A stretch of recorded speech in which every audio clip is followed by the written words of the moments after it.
Hello, everybody. I know most of you, and some of you I met today, and I feel like I've known you for quite a while. And those who are strangers, they should clap loud. My wife, is she here? I'm glad she. So I'm full of jokes. She'll tell you, I'm full of them. I've developed a strange feminine quality about myself because females have the edge. I said last time, they're born with this love which flows throughout their body. They're more advanced, at least in the early stages, than men. If you go to temples, synagogues, and churches, you'll find that they're overpopulated with women. Men have difficulty. Their ego is stronger, and they can easily, out of their coldness, run away from children if the woman talks a strange way to them. Women have difficulty. They are made where they have to take care of children. They can't run so quickly. Even if they get a bad child, they may just go get a strap and try to correct their behavior, but they can't run. They're made like that. So, welcome. I'm sure you will, if you pay attention, everything is in paying attention. You will enjoy this lecture today. The first part of it, I will talk about some of the things that they shown in the movie, Patrick Swayze. The title of this talk today, or the discussion, will focus and revolve around the fact that the human being is both wonderfully and fascinatingly made. What makes him so fascinating is the attention. The attention in this body is the most valuable thing that you have in this body. It is the most powerful thing that you have in this body. It's full of great power. If you look in the mirror, you would have difficulty understanding this concept.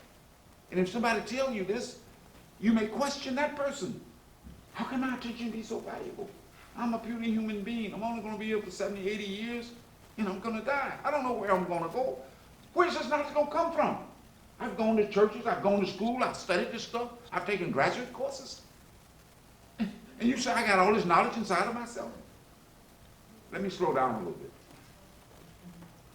Your mother, your teachers,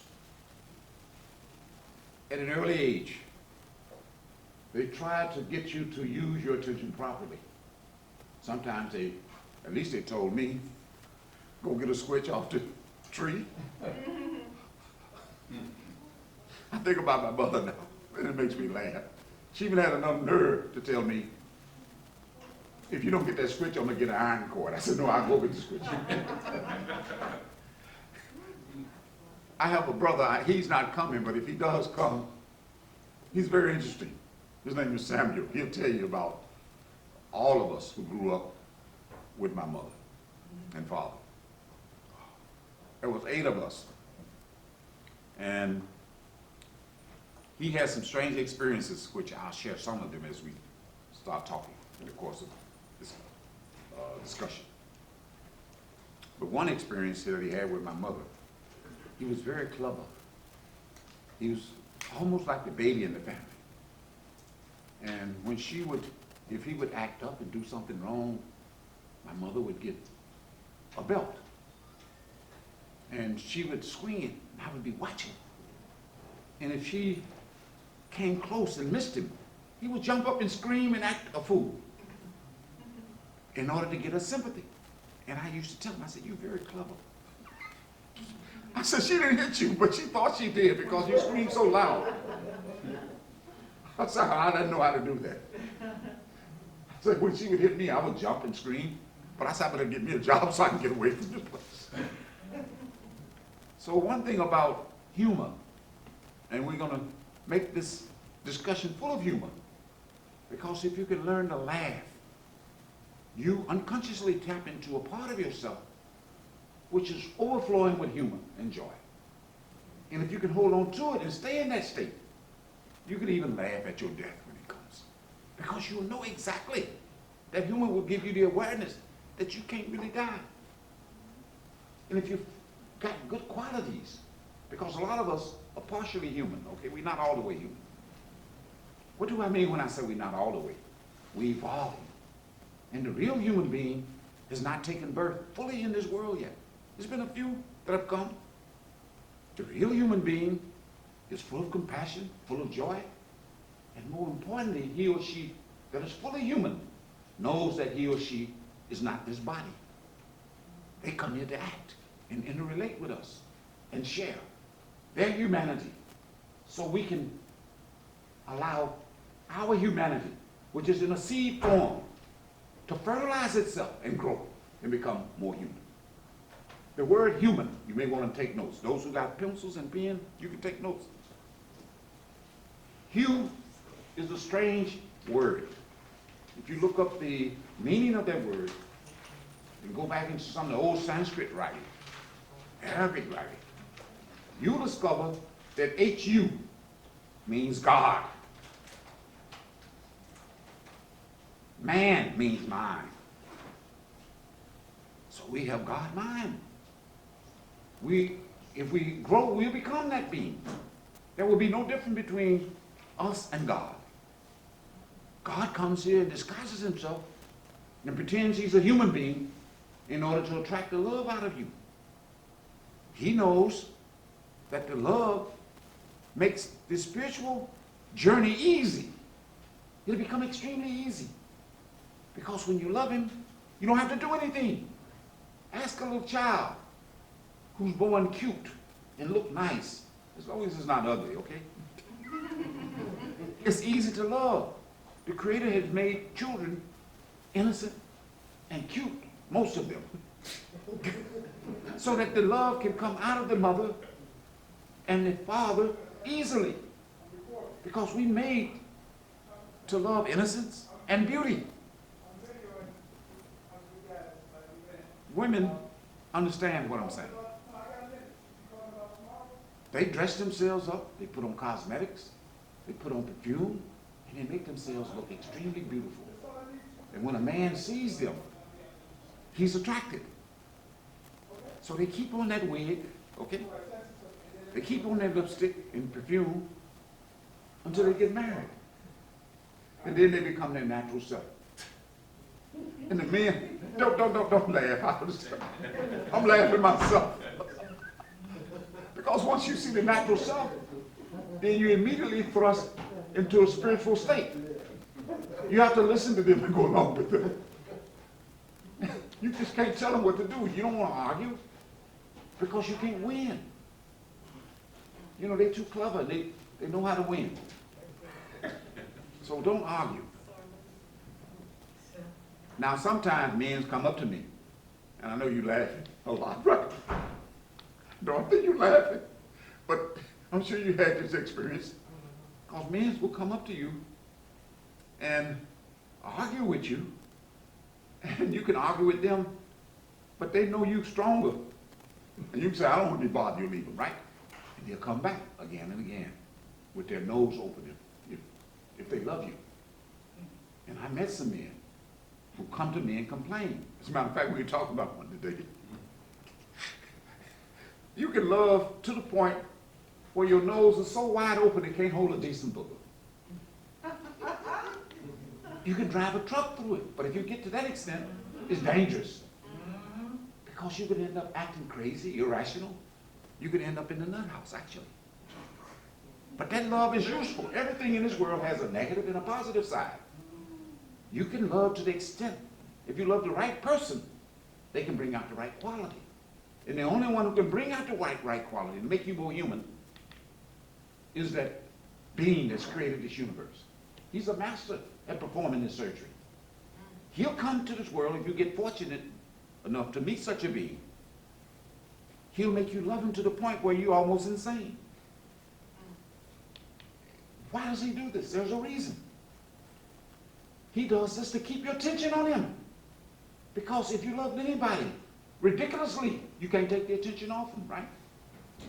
As teenagers, if we've fallen in love, what was that song?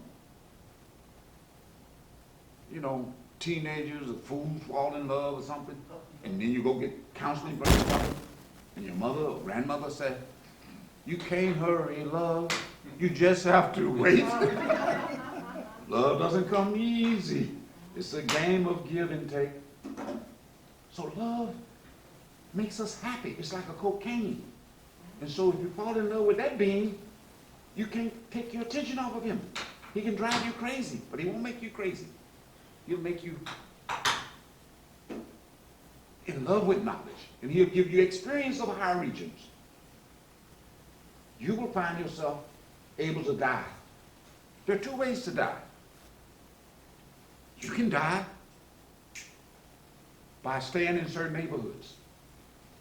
If you're extremely spiritually advanced, people come to me and they say, since my son is in the housing and developing, one person asked me a couple of weeks ago, can we get this house? I said, yes. Keep a Bible in your pocket, put a bulletproof vest on, and you stay in Inglewood, okay? I said, nothing can happen unless the Lord wants it to happen. So pray and keep your Bible.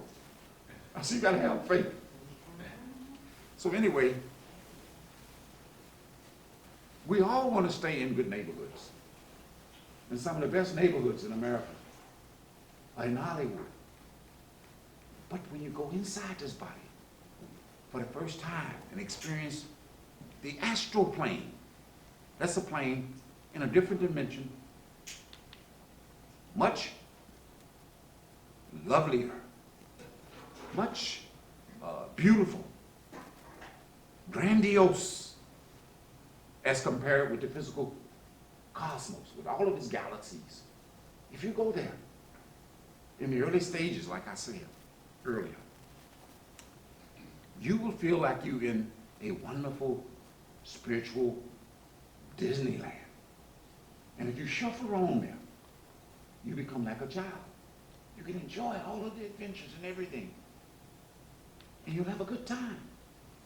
And your chaperone, if he's spiritually advanced, he can take you high up in that plane. You will see and have experiences. You may want to make a note of this. Betty Eadie, B-E-T-T-Y, E-A-D-I-E, Betty Eadie.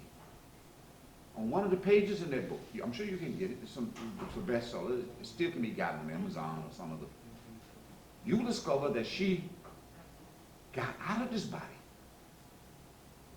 and the fear that she was experiencing left her, and she started moving at tremendous speed, faster than the speed of light. She went out into the galaxies, did some exploration, and crossed the entire galactic system with its trillions of stars, which Stephen wants to do, right? You were taking me to meet, what's that man's name who had studied astronomy? Yes, he was fascinated. There are a lot of people fascinated with spatial and intergalactic travel. As a matter of fact, we're in the early stages of it now. People got billions of dollars, and they're going out into space. But they don't realize, if they meet the right person, the person can say, you already have a body, and you can do that inexpensively. It won't cost you anything.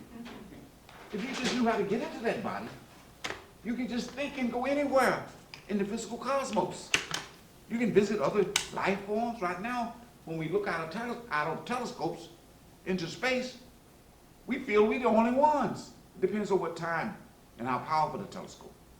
If you go back into the early days in which the telescopes were developed, scientists would look out into the telescope, and all they would see, stars, suns, moon, and they wondered. They used their imagination. And as the telescope became more sophisticated, they could see billions and billions of stars. And they wondered, even still, space looks to be infinite.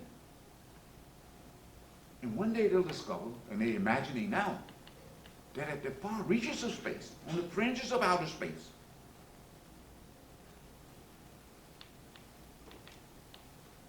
creation appears to continue to go on.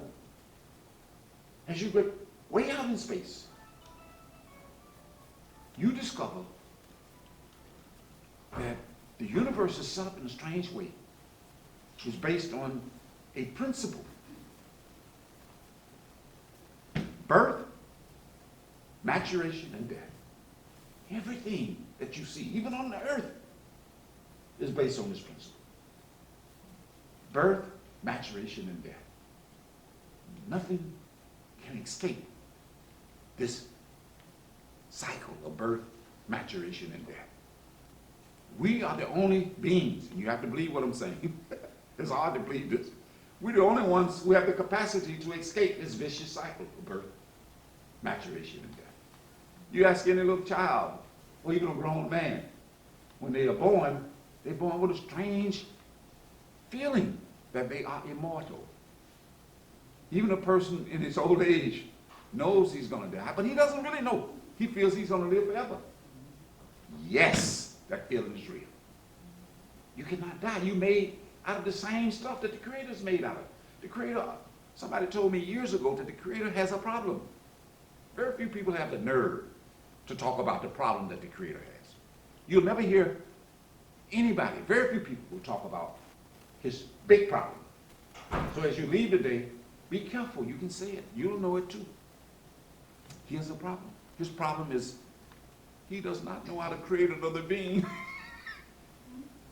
He does not know how to create another being.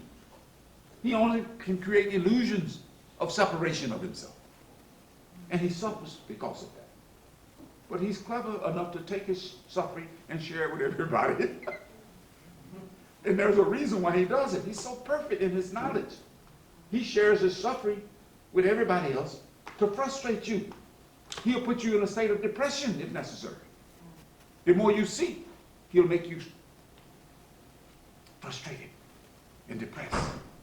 You see a lot of people in America suffering from, if not frustration, then depression.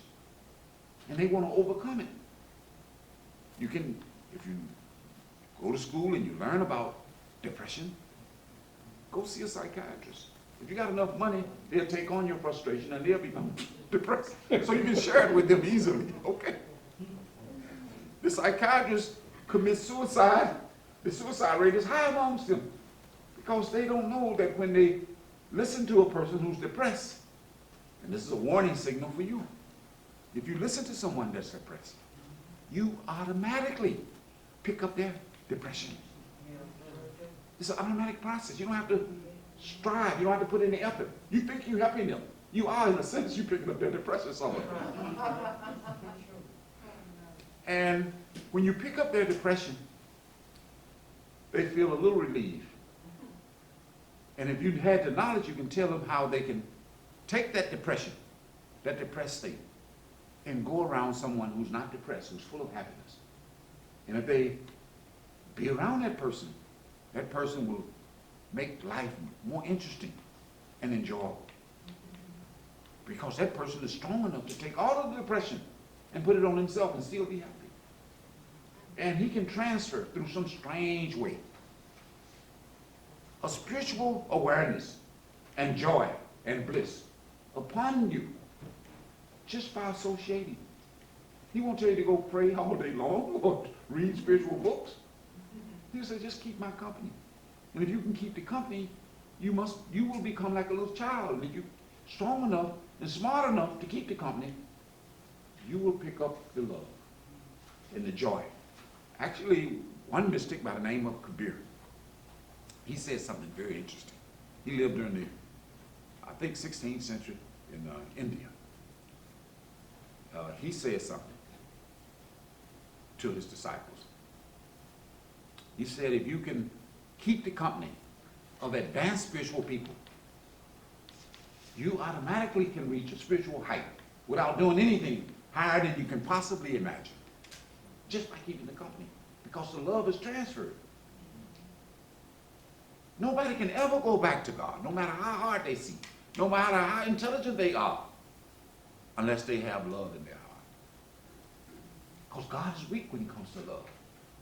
He can give you something, and he comes and play with you because he wants you to love him. So he gives you love. He's playing a game where he gives you love. You love him, he rewards you, just like you play a game with your children. The same thing is taking place here. You play with your children if they're cute, like I said earlier. You kiss them. You play with them. You give them entertainment. You take them to Disneyland. But you let go of their hands, they become depressed, right? They start screaming. So he holds your hand and he keeps you happy, in a happy state. And he starts taking you on different journeys because your attention is moving around all the time. He has to keep your attention occupied. And so he becomes the chaperone entertainer. He said, look at this. Isn't this fascinating? You say, yes. You get attached. He said, no, I want to take you to this. Oh, I like that. Oh, look at this scene. And you always want to be with him because he has infinite entertainment and joy. We're looking for the same thing here. How many watch Saturday Night Live? You want to be entertained. This whole world is based on entertainment. Let me go see a movie. Let me do something because I'm bored. You can't tell your spouse this. Let me go and do some traveling. I'm tired of being cooped up. I'm looking to see something or do something that can give me some joy. So our whole life is based on that. And if you can meet someone, and fortunate enough, that can give you this joy, you'll do anything to perpetuate that. Am I making sense? Yes. Okay, thank you. So, when the food is brought out, make sure you fill out the order form and put on the order form what you like to eat. I'm going to be outside the room and I'm going to play nutritional policeman. I'm going to help you move in this direction. This is not just a place that you come and eat and then run. I got several people here who I know what they're going to order. But for those who are hesitant, and we all can suffer from hesitancy, even when it comes to stuff that'll help us. How many have been vaccinated? Raise your hand. Everybody except for a couple of people. So you two keep on your mask, or you three keep on your mask, because vaccination, if you go deep into knowledge, don't just rely on your immune system. The immune system can protect you, but sometimes you have to get enough knowledge to rise above the biases and prejudices and emotional things that are operating in your head. And that's hard to do. Because if you discover, if you go deep into research, and you're not a physician, you're not a scientist, and they have done vaccination, and they have tried to protect themselves. And I tell people all the time, if they die, what's going to happen? You think the government trying to kill their scientists and their doctors? What's going to happen to all of the babies and children? Plus, a person that's intelligent will tell you, at least in Chicago, if you go to school, you want to take polio shots, all kinds of shots. My brother's a little afraid, but he eventually, when he got his shot, and you see some children, I saw some grown-ups, sitting in the vaccination chair, and they look away because they're scared. And when they look away, sometimes, if the immune system is not strong enough, they can get sick a little bit, but at least they won't end up in the hospital, and they won't die. So go deep into your skepticism. Don't just stay on the surface. If you go deep into analyzing skepticism, you run to the point where skepticism runs out. In any area, it'll run out. What is left? Faith. That's what it takes. And then when you get express faith, then you get experience and evidence. The evidence is based on the faith. And once you get the evidence, nobody can convince you otherwise. You become stubbornly entrenched in your faith, and the faith will give you more evidence. So going back to the astral world, when you get into that world, you will discover that joy and happiness exist. And you will discover, as you get chaperoned into higher parts of that world, you will learn that that world is made similar to this world. It's got a lot of galaxies and suns and moons, similar to this world. But you won't get burned. Okay, if you go visit those suns and moons. You will be in a different body which is protected. It won't experience any burns, but the body you're in can experience seasonal changes. Not like the ones we have here. You can experience snow. The snow can fall on you, and you can enjoy the snow. While you're in that world, you can let the snow fall in your mouth and it'll melt and give you great happiness in your body. That's the kind of snow that's there. The water there is full of intelligence. It's not ordinary water that you drink here, even though water is extremely healthy. It has its own intelligence. Those who have studied the Bible or other religion, they discover that their water is living waters. You go into this world and you go to holy places, they baptize you in the water and they tell you you're saved. You're not saved. Don't let them run their game on you. You're not. They don't know any better. Salvation is way up into the spiritual world. You have to get out of the three bodies. The physical body, which is hard to get out, of course. If nobody wants to live, get out. And I know you were telling me, Scott, that there's some kind of medication a person could take, and they can live to be 100, but it'll make them feel, and their metabolism can change where they'll feel like they're 15. I said it's going to create a problem. Because if you're running around and going to nightclubs and you want to meet these young girls and you're 15, you're in trouble. That's the way life is, so be prepared to live a normal life and enjoy it. But anyway, as you move up into that world, you'll discover it's very similar to this world. Say if you end up trying to penetrate the central headquarters of that world, and that person is showing you how to ride upon this sound current which exists inside this body. The sound is the only thing which can hold your attention. The sound is a being, and it's also a transportational device. You can actually ride upon that sound. In the astral plane, you can ride to the point where you can go back into time. You don't have to ask any questions, just ride with your chaperone. And you can see how the physical universe came into being. You'll understand the 8,400,000 species, who created them, and how they've been made, and what they should eat. This will be fantastic knowledge as you move into that world. Also, they got schools, they got libraries, they got universities there. There are people in that world who have left this world, and they go there, and they're busy studying. You a scientist? Will you study science? I've studied science. The knowledge is infinite. It constantly is changing. Newton made some discoveries in science in the 1700s. He discovered, as you know, that gravity predominates the entire physical universe. So he studied gravity, and he came to the conclusion that if you drop an object from a certain height, a feather and a rock, they'll all fall at the earth at the same time. Isn't that fantastic? It's like a miracle. They fall at what, 16 feet per second? Something like that. 9.8 meters per second. Yes. They fall at a certain rate. And he made this discovery. Einstein came along and slightly changed his understanding. He said, space and time are not as real as we think. He won a Nobel Prize in his 20s for coming up with this discovery. But he was attacked. The critics, the reporters got after him. They said, what are you talking about, Einstein? Can you prove this? He said, yes, you will see the proof as time goes on. He said, what is the proof?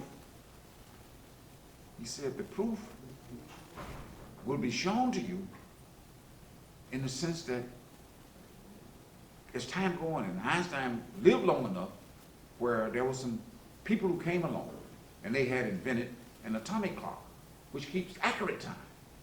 And the airplane had come up which can move almost or beyond this speed of sound.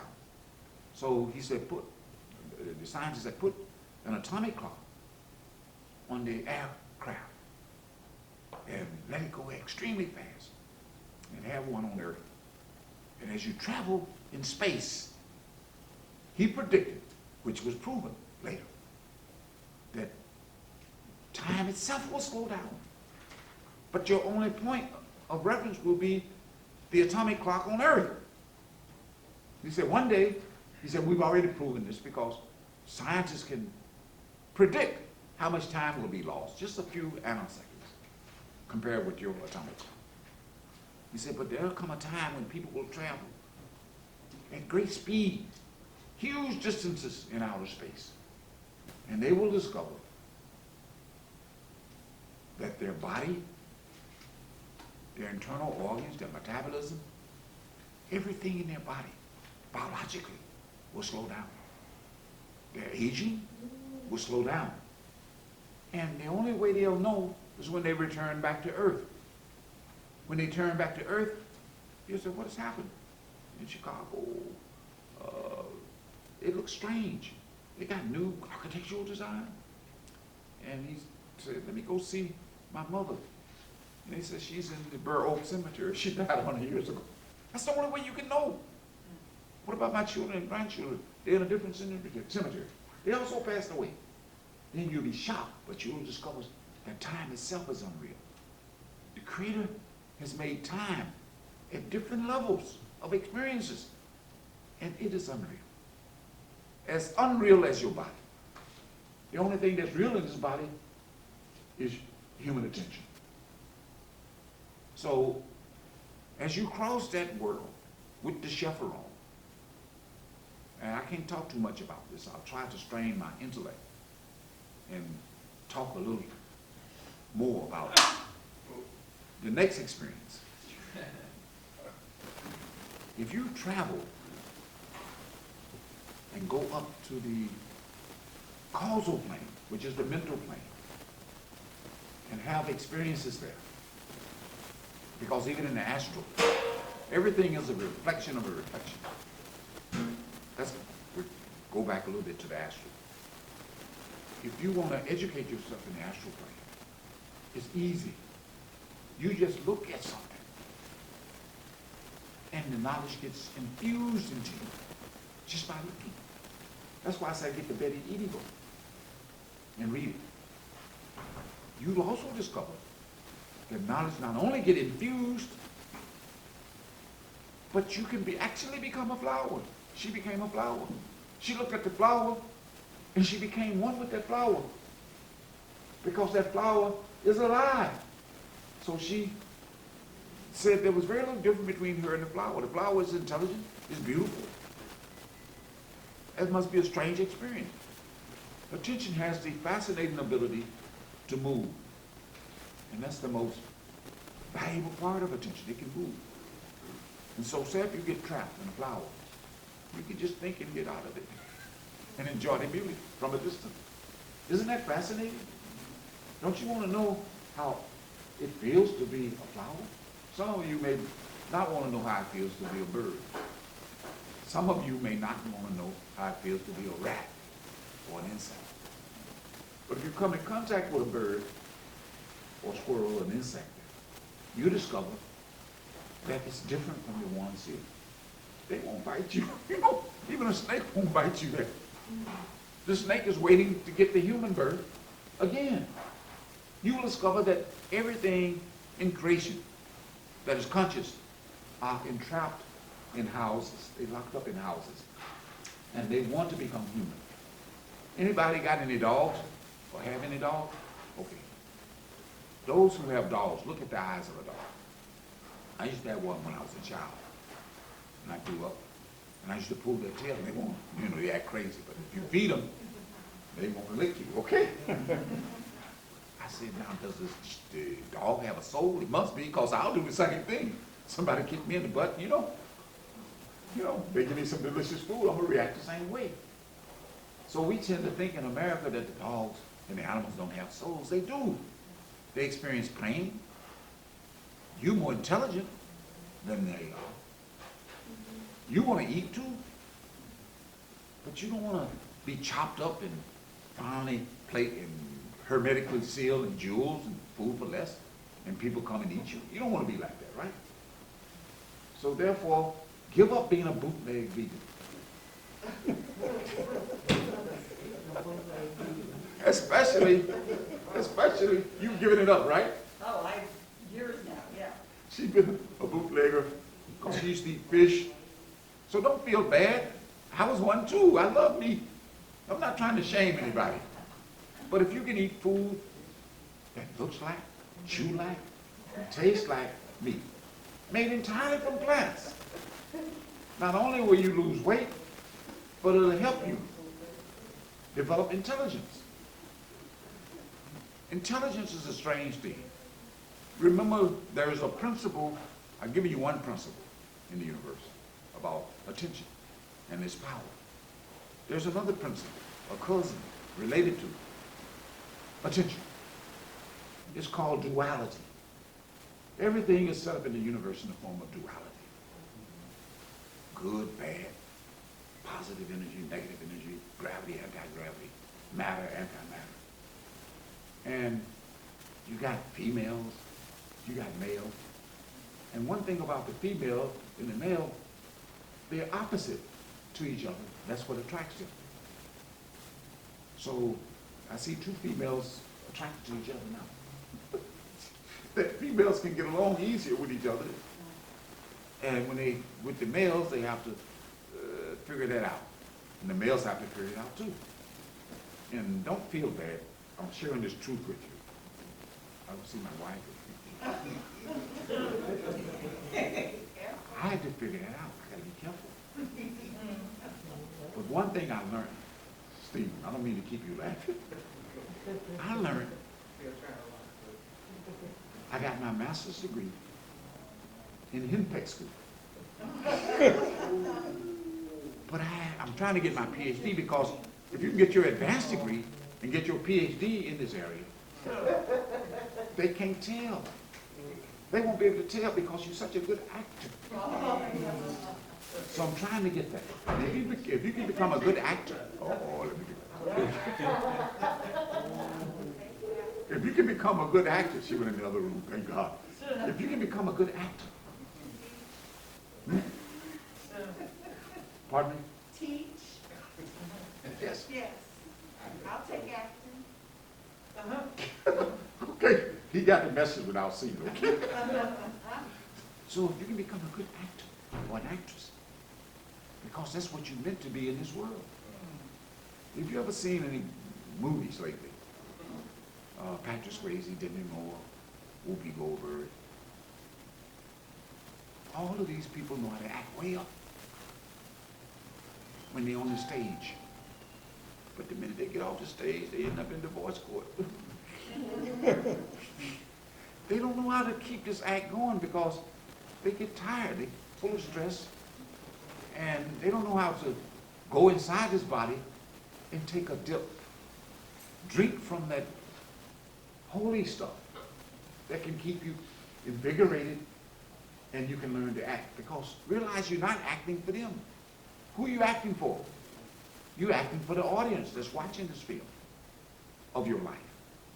And he's looking around to see who he can give the Academy Award to. You want a spiritual Academy Award. You don't want no, what do you call that, Golden Glove or something? Yeah, you don't want that. That'll take you to a high stage. You may go to the astral-causal region if you act for a Golden Glove Award, but you want the Spiritual Academy Award. And if you act well, he'll give it to you. He'll bequeath it on you because you have been born. You are his children. You've been born with this potentially huge, noble spiritual treasury, the lacks of which defies all linguistic understanding. You can't really understand it. Everyone that's sitting in this room, she hasn't sat there. Everyone that's sitting in this room, and my wife been with me for quite a while. Dorothy, thank you for keeping her company. She would have been with me for quite a while, and I constantly tell her that she's been bequeathed with, she's been gifted with. It may be me, but she's been gifted with a person like you and myself. She appreciates you. She's been gifted with a potentially huge noble spiritual inheritance. She goes to church. That will help her. And the Creator's looking at her. And I constantly tell her, if she can treat her husband well, because he's on his way there. As a matter of fact, she was arguing with me one day. We were in Rush Hospital. I'm sure she might have shared this with you, but in a different way. I'll give you the real story. We were in hospital and wanted to see a doctor for colonoscopy. And I was debating with her, and she was arguing with me. Well, you need to go and get your rectum cleaned out. I said, I eat nothing but plant-based food for the last 47 years, nothing but water up in there. She said, clean it out. I said, okay. So we go to see the doctor, and I'm walking around with my cane, and she started to act very kind and sweet. She said, well, we get a wheelchair for you. I said, okay, you'll take the pressure off my leg. Fine. We get on the elevator. We go up to the 4th floor of Rush Hospital. And before we get up there, she's arguing with me, and I'm arguing with her. I said, oh, I gotta go get some money because I gotta do this. She said, forget the money. You're always talking about money. I said, okay, there's no sense in arguing because I know if I continue, she'll create stress. And so, as we get to the end of the 4th floor, I'm in a wheelchair, and I quietly, almost fell asleep. I was actually dead, okay? I died. Oh, boy. Well, don't worry about it. We'll get it later. Unless you want to pick it up. Everything fell. So I died. And she got into a panic. Just like in the movie Patrick Swayze. I've been trying to practice how to die for a long period of time. People have watched me. And there's some people here, if you talk to them in private, I used to practice dying, and they would come to me and say, what are you trying to achieve? I said, I heard death is sweet. He said, what are you talking about? One of the person, he's not here yet, he was said to me, matter of fact, a lot of people have paid so they'll be coming. And sometimes they come late. You're going to see somebody come in now? Tell the story, Okay, I'll tell it. I don't want to debate. So I died, and the universe arranged, through a strange coincidence, for a cardiologist to be there. He came, quickly gave me CPR, cut my beautiful jacket off. I was watching the whole scene as he cut it off. She doesn't believe this, okay? She doesn't believe that what I've been practicing to achieve, I achieved it in a painless way. So I said, I better come back. The Creator said, you have to become a great actor when you come back. So when they cut my jacket off, and they took me and gave me CPR,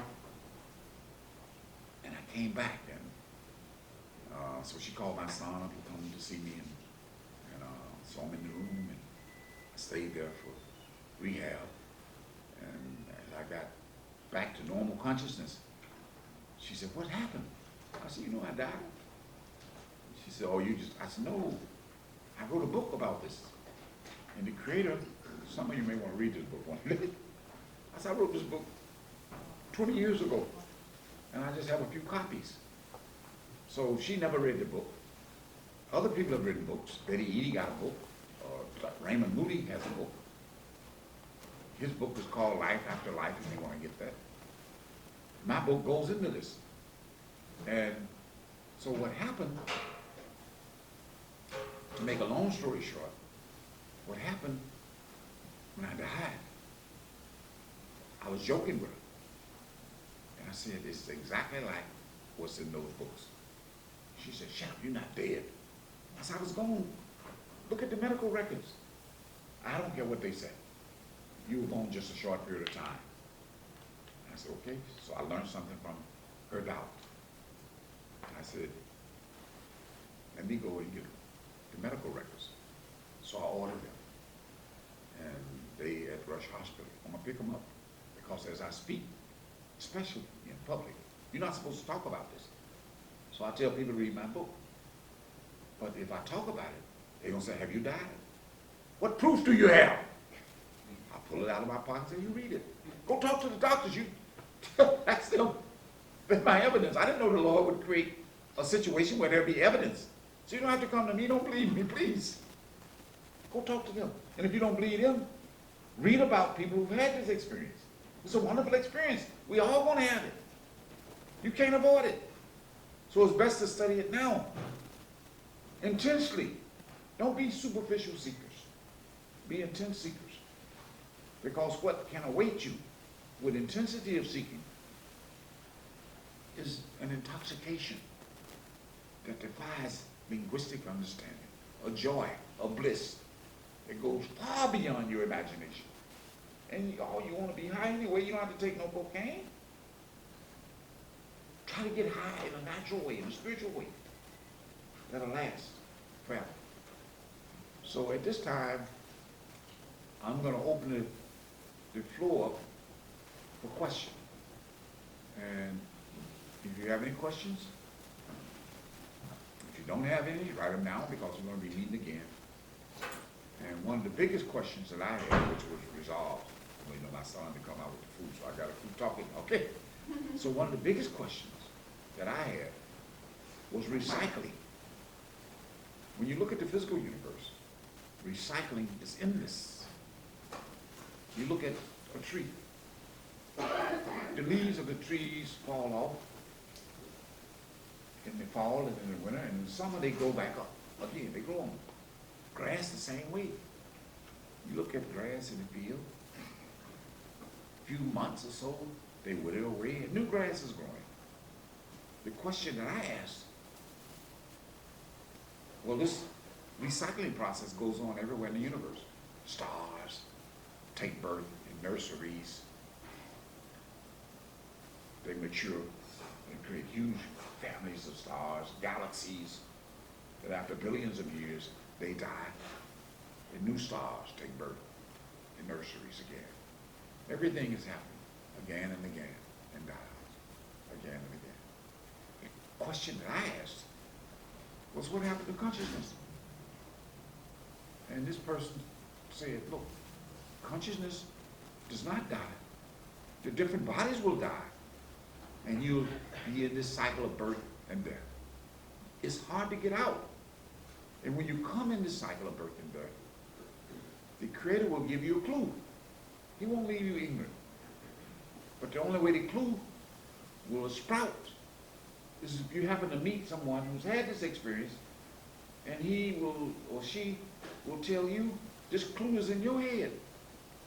It's in your head and outside. The universe doesn't leave you just to deal with your own thoughts, even though it's there.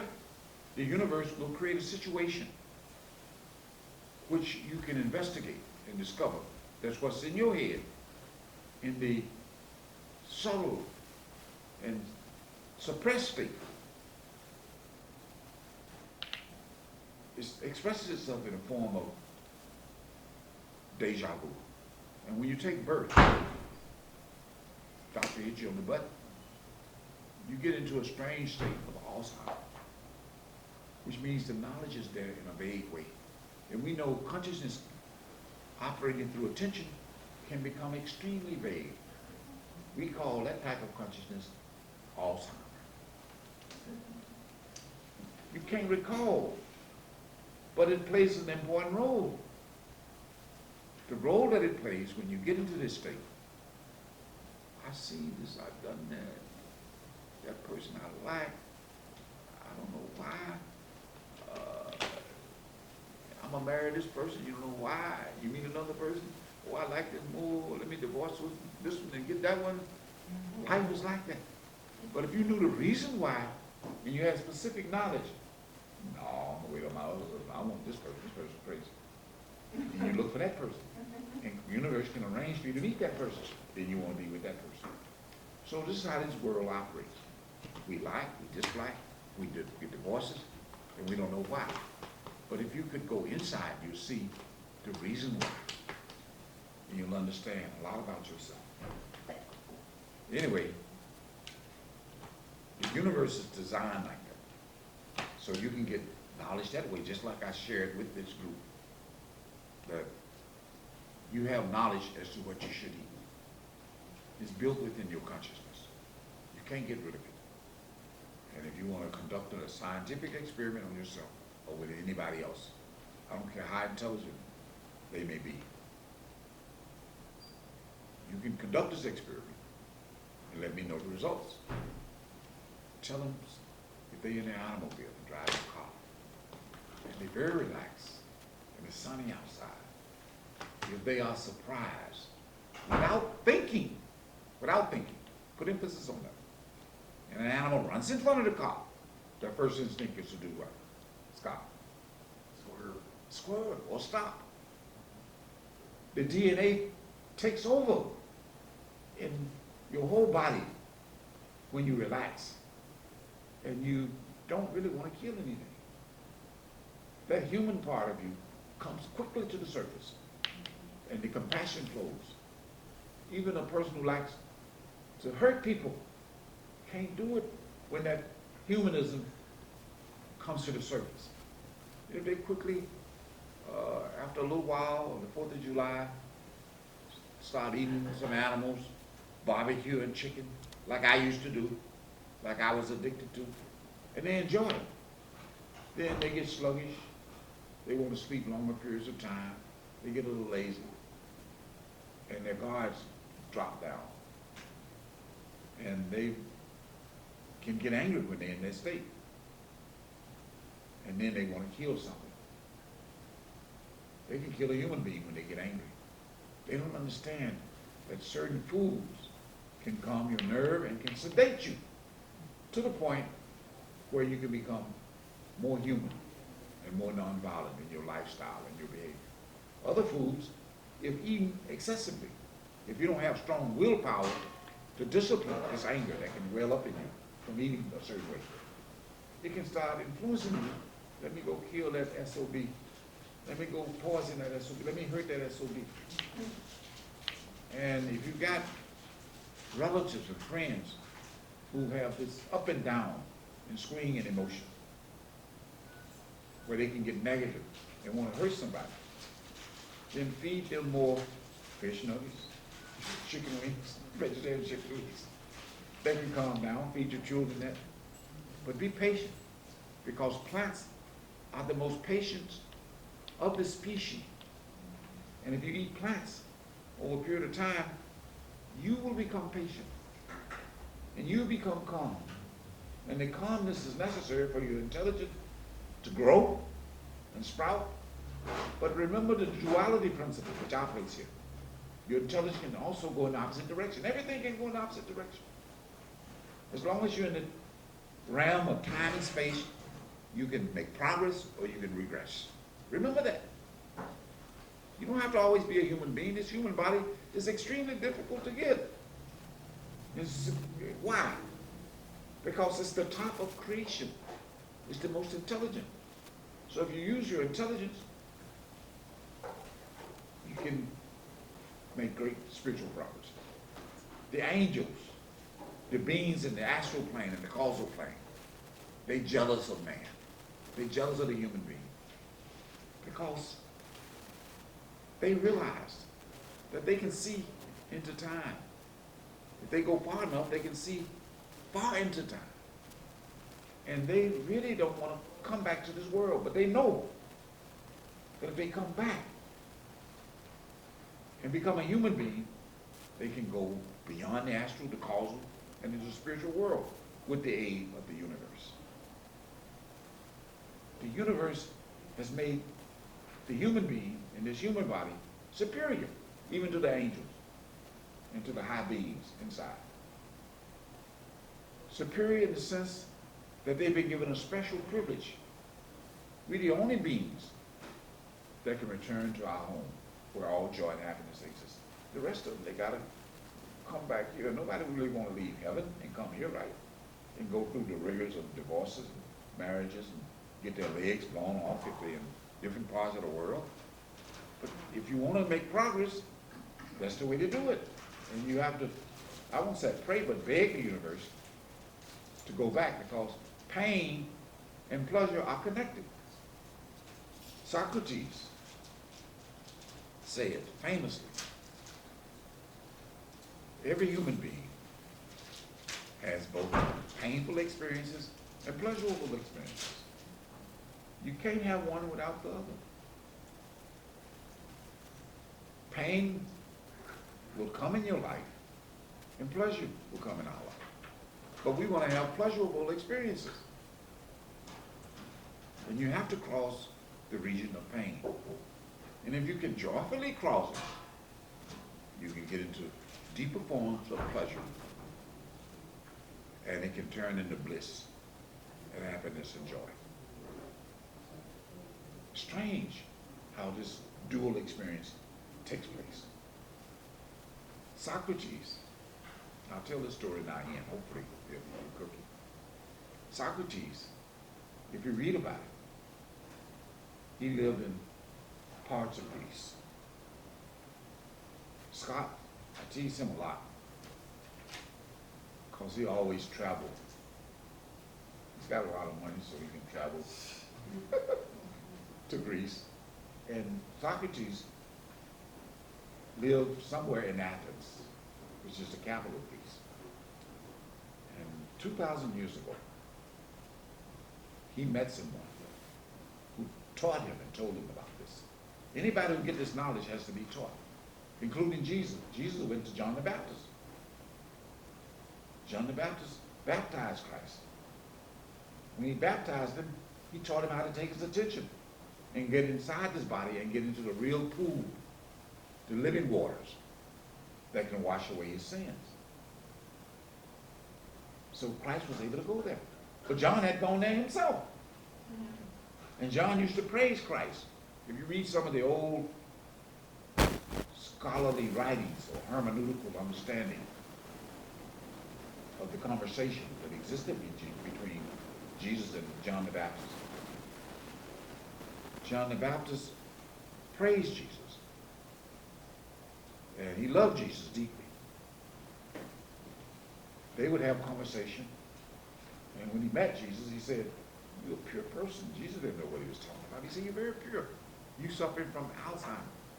Once you get baptized by me, you'll be able to apply it to the other worlds. Your memory will come back. And you'll know that you're made of the same stuff that I'm made of, which is what the stuff that God is made of." And so he told Christ this. He said, "You're my favorite."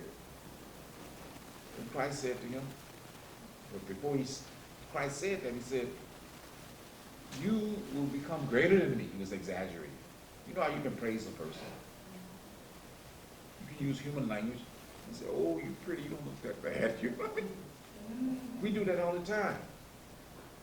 That's sore, we can put some grease over it or something. It won't show up, so don't worry about it.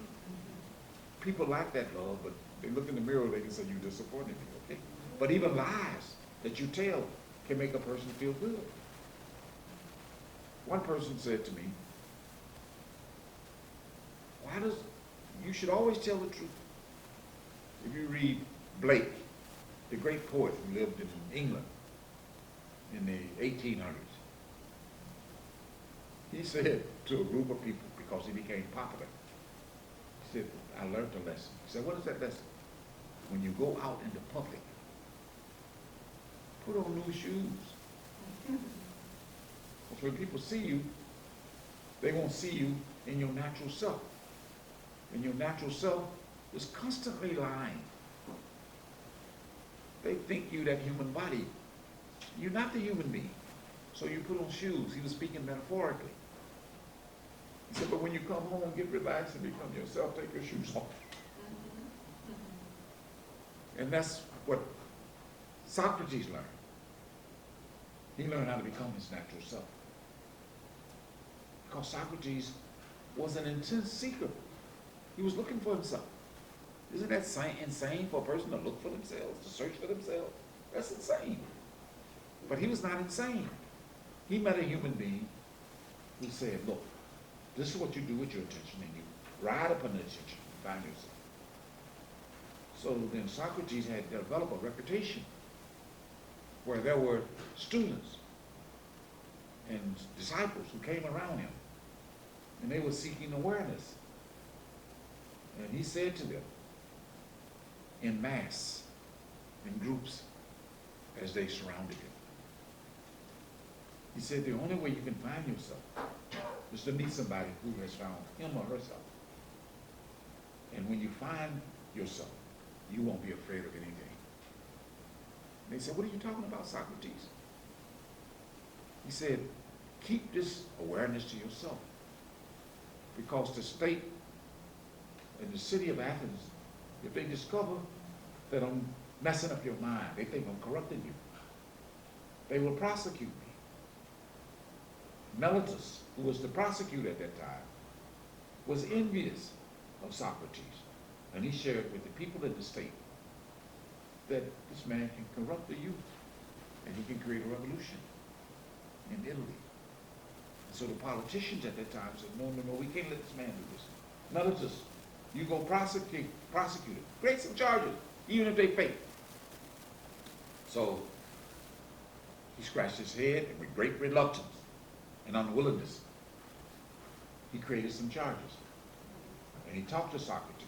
He said, Socrates, you're going to be indicted. He said, for what? I haven't done anything wrong. He said, you're creating a revolution, and you're corrupting the youth. And I've been given this strange assignment. I don't want to go through this, but I have to follow through. I will be the prosecutor. And if you don't make up your mind and recant and change your ways of teaching and your approach, where you're helping the youth, because they're becoming almost like fanatics. You're creating like a cult, and that can lead to these youth growing up and turning over the power of the government. That's what Trump is doing today, trying to do, right? He called his students and his pupils, who are fanatics. They're not engaging in riots. They're not trying to kill anybody. It's happening by accident. I won the election. You know, I should be president. So things like that can happen in the state. And this is how government can be toppled. But Putin is sharper than Trump. Putin, who is in charge of Russia, I don't mean to get into politics, but Putin was said to the people over there, and he was sharp in the sense that he knew that money controlled everything. He knew that money was power. People worship money.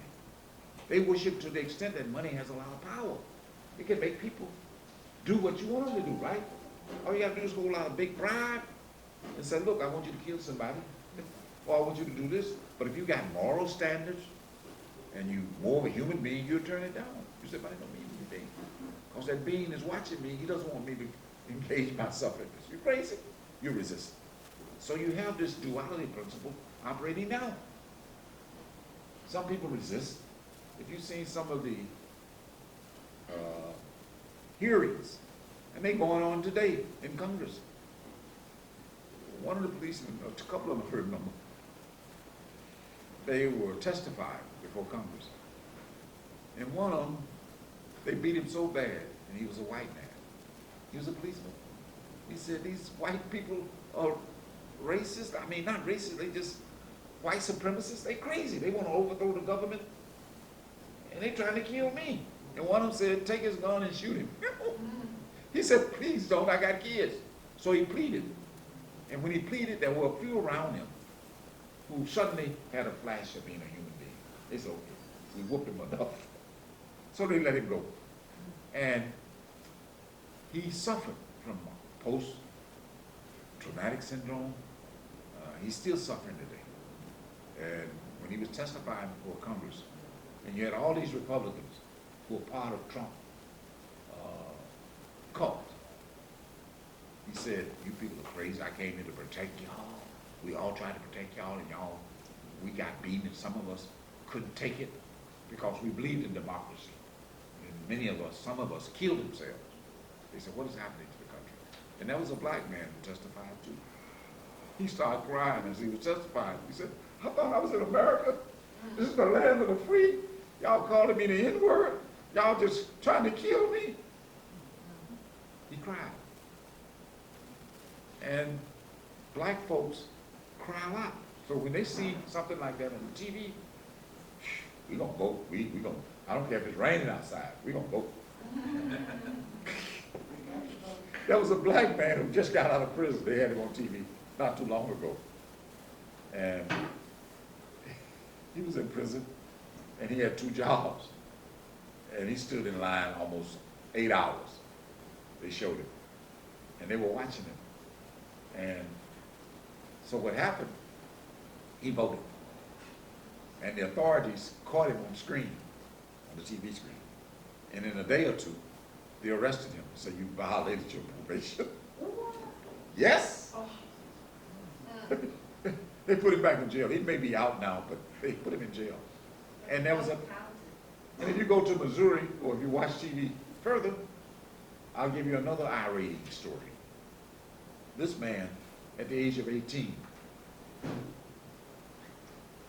they accused him of murdering and raping somebody. He didn't do it. So they sentenced him to life in prison. And he was in his early 40s. And there are organizations who try to free people. If they get lawyers, they start investigating.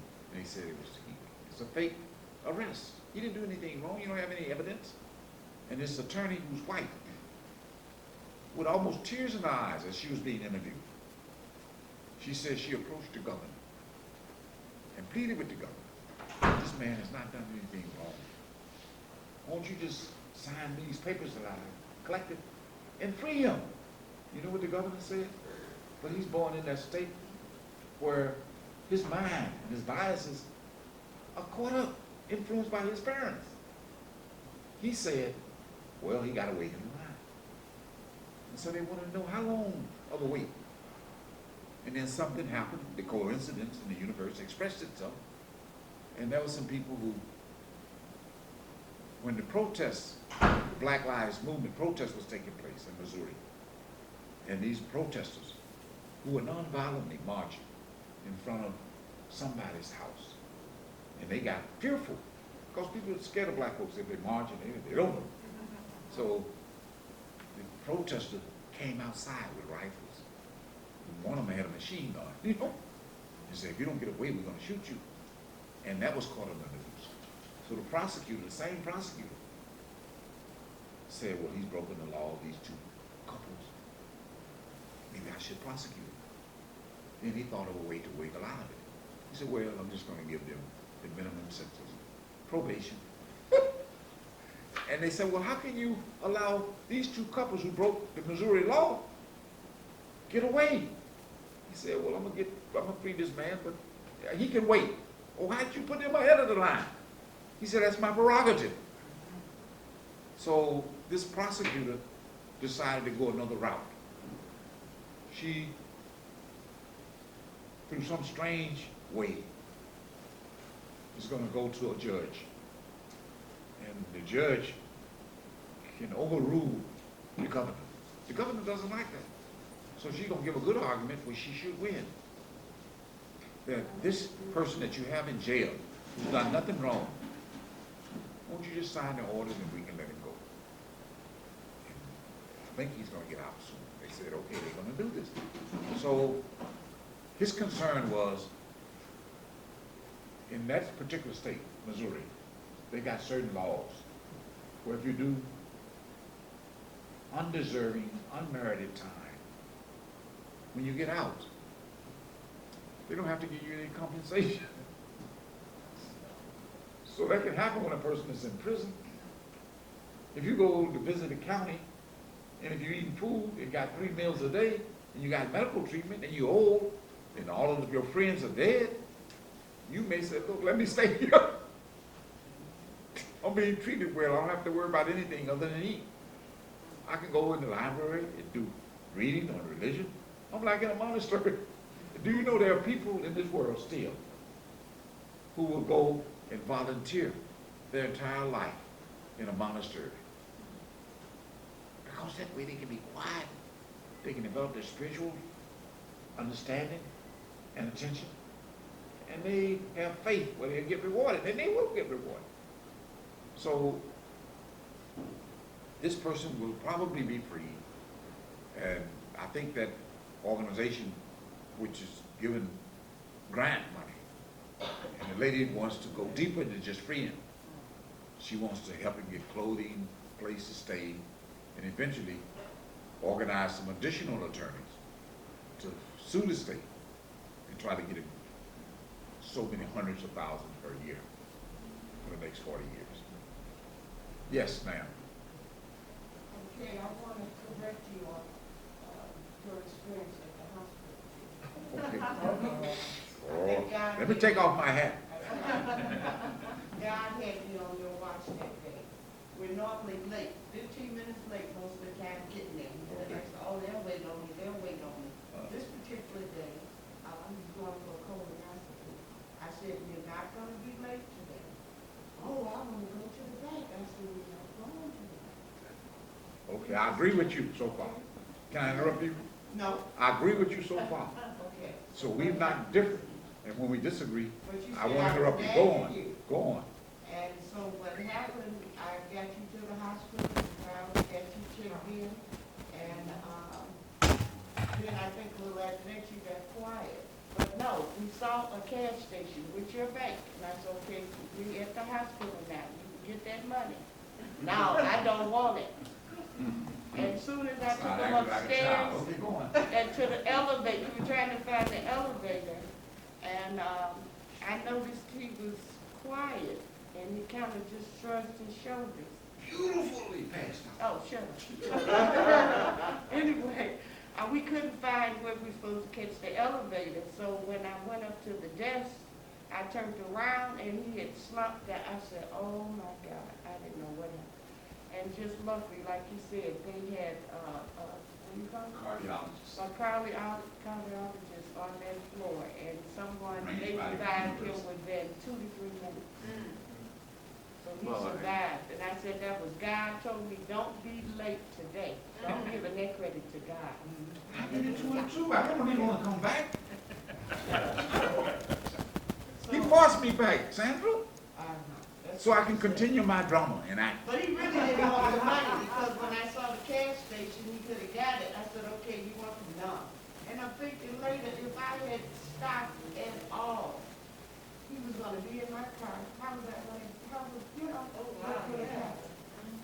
Yeah, think about that often while you're telling that. Think about it Funny often. part of the story, that could have really been bad. I'm glad you got So the good master. I listened to Yeah. God that day. Now, can you be quiet while I talk a minute? Don't interrupt me. No, no, no. Okay. I thought this was my show. Go. I know, but give me a minute. All right, I give you two going. Okay, I want to send a shout out to Pastor Lisa. She gave us a donation. She couldn't be here today. And she usually comes, and to Sister and Mr. Mack that's been following you for a long time. We meant to do a shout out to you, we couldn't make it last month, But we're glad to see you. Who else? JR. Y'all need to give him a hand. He's been working so hard. We got him last night. And he's a perfectionist, so, the food should be ready by now. It doesn't take that long, plus he had some stuff catered, so I hope you guys can enjoy it and appreciate it. Because he really works hard, harder than his dad. Because this just comes out natural for you, right? Yeah. Well, I've been blessed with strange slavery genetics. So I learned to work hard in order to keep the overseer whip off of me. Okay, so then, we should be ready to eat now, because people are hungry. I know. Yeah, what do you think? Let me go check. I know it's ready. Okay, go check. Won't you close that door?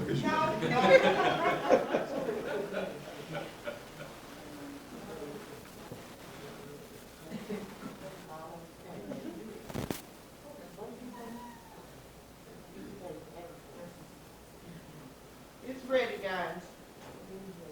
So I guess he will let you know when you can get up and buffet yourself.